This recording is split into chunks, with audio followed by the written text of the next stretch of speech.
राष्ट्र सर्वप्रथम राष्ट्र सर्वप्रथम राष्ट्र सर्वप्रथम राष्ट्र सर्वप्रथम। केंद्रीय गृह मंत्री अमित शाह सीमा द्वार स्थित इंडो तिब्बतन बॉर्डर पुलिस परिसर में 62वें स्थापना दिवस समारोह में शामिल हुए। कार्यक्रम को संबोधित करते हुए केंद्रीय गृह मंत्री अमित शाह ने हिमवीरों को स्थापना दिवस की शुभकामनाएं दी।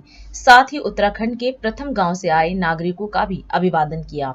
उन्होंने कहा कि आईटीबीपी के जवान शौर्य, दृढ़ता व कर्तव्य निष्ठा के लिए जाने जाते हैं।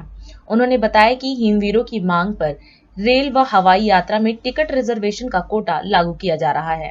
आज इस परेड के मौके पर आए हुए भारत के प्रथम गांवों से आए हुए वाइब्रेंट विलेज के नागरिक और उत्तराखंड के सभी नागरिक जो आज इतनी भारी तादाद में आए हैं, उन सभी का भी मैं आईटीबीपी की ओर से हृदय से स्वागत और अभिनंदन करता हूं। सबसे पहले सभी हिमवीरों को और देश भर की 130 करोड़ की जनता को धनतेरस से शुरू होने वाला दीपावली पर्व, इसकी मैं शुभकामनाएं देना चाहता हूं और ईश्वर से प्रार्थना करना चाहता हूं कि आने वाला वर्ष हमारे देश को नई ऊंचाइयों तक ले जाए, हमारे देश को और आगे बढ़ाए और मोदी जी के नेतृत्व में हम यश गाथा लिखने में फिर से एक बार सफल हो।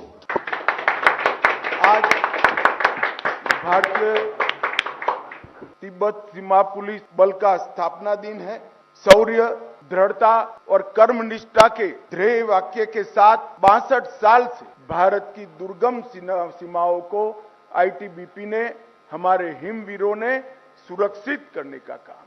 -45 डिग्री फ्रंटियर पर, सीमा पर रहकर देश की सुरक्षा करना, सदैव चौकन्ने रहना और जरूर पड़े तो जान का बलिदान देना। कई बलिदानियों ने इस शौर्य परंपरा को आगे बढ़ाया है। 62 साल पहले 7 वाहिनियों से शुरू हुआ आईटीबीपी आज 1 लाख हिमवीरों के साथ 60 वाहिनी, 17 प्रशिक्षण केंद्र, 16 सेक्टर, 5 फ्रंटियर और 2 कमांडो मुख्यालयों के साथ हमारा मजबूत एक बलशाली संस्थान के रूप में उभर कर आया है। अरुणाचल की बॉर्डर पर भारत चीन सीमा पर पहले गांव में आईटीबीपी के जवानों के साथ रात्रि निवास किया था।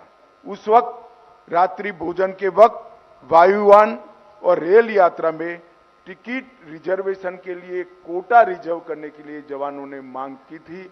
मुझे बड़ा हर्ष है कि आज वायुयानों में और रेल में सेना की तर्ज पर हमारे सीएपीएफ का कोटा तय हो चुका है, जिससे आपको आपके परिवार के साथ पहुंचने में बड़ी सुविधा है। सेल्फ सस्टेनेबल एनर्जी बिल्डिंग, इसके प्रयोग का आज ई लोकार्पण हुआ है और आज से एलएनटी द्वारा ये बनाया गया हमारा एक प्रकार से नया प्रयोग 17,000 फीट की ऊंचाई पर ठंडे मरुस्थल में एक आत्मनिर्भर भारत का प्रतीक बनकर रहने वाला है।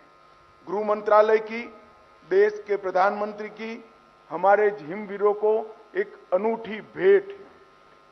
यहां जब 20 से 22 डिग्री माइनस तापमान रहता है, 45 तक जाता है और डीजल या पेट्रोल या केरोसिन सभी इसका इस्तेमाल नहीं हो सकता।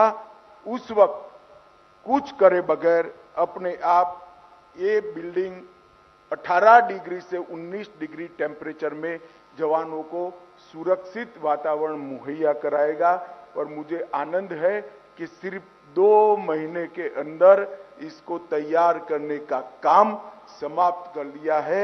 मैं आईटीबीपी के डीजी और जिन्होंने मदद करी है वो एलएनटी को बहुत बहुत बधाई और शुभकामनाएं देना चाहता हूं। दूसरी बात का जिक्र मैं करना चाहता हूं कि ऊंचाई वाले बीओपी पर, ऊंचाई वालों गांवों पर मोदी जी ने एक कल्पना हम सब के सामने रखी थी कि सब्जी, दवाइयां और जीवन रक्षक चीजें, लॉजिस्टिक आपूर्ति क्या ड्रोन से हो सकती है।